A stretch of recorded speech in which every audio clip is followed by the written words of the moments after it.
محبوب نے فرمایا ابو ماما کیا بات ہے یار، یہ وقت نہیں مسجد آنے کا، اور اس وقت کے اندر میں تمہیں مسجد میں دیکھ رہا ہوں، اس وقت کیوں بیٹھے ہو؟ عرض کرنے لگے حضور مجھے قرض نے پریشان کر دیا، آزمائش میں آ گیا، حضور کیا کروں؟ تو نبی کریم نے فرمایا میں تمہیں دعا سکھاتا ہوں نا۔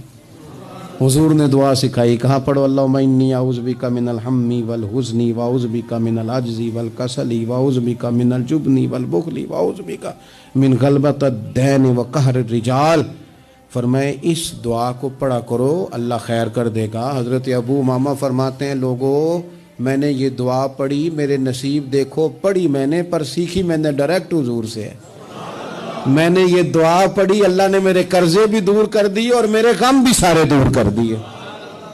ہمارے تو وظیفے میں اعلیٰ حضرت نے اس دعا کو شامل کر دیا۔